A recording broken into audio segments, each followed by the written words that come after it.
Uganda youth still at risk. Mulengerenews.com, by Mulengera, September 21, 2023 at 1:08 p.m. by Joseph Jojo Kwizera, NUP political activist. Despite affirmative action by the government of Uganda to empower Uganda's youth, such as the constitutional allotting to the youth 4 slots in the national parliament and even some slots in the district local government councils, the lot of the youth in Uganda has for decades not improved much.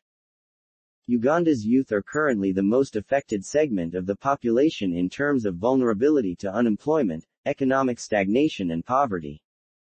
A major part of the problems affecting Uganda's youth today originates from the fact that the education system in Uganda does not add much value to Uganda's youth by way of imparting employable and entrepreneurial skills to the youth.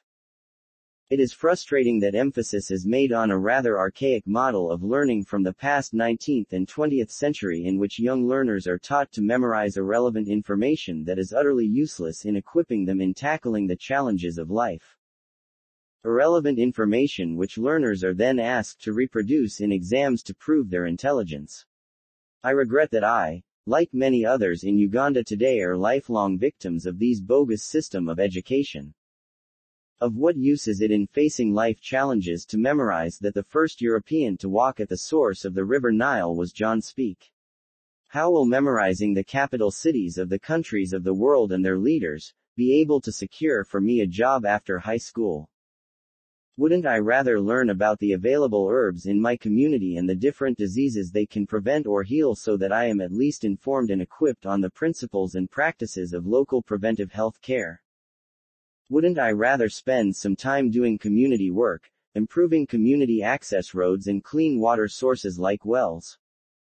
This is the time that the government should recognize youth unemployment for what it is, a deadly time bomb, and create a national school curriculum that emphasizes the creation of local problem solvers, solution providers and job creators.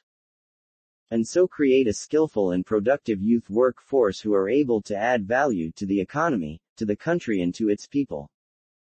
An Arab Spring may not happen in Uganda, but by keeping the youth idle and unskilled, we risk an increase in the number of thieves and armed robbers in our communities, and a pool of young people from whom insurgents groups like the Allied Democratic Front ADF can easily recruit from.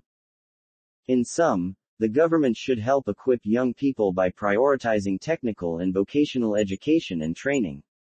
Learning technical skills and craftsmanship through apprenticeship should be recognized and upgraded in the education system.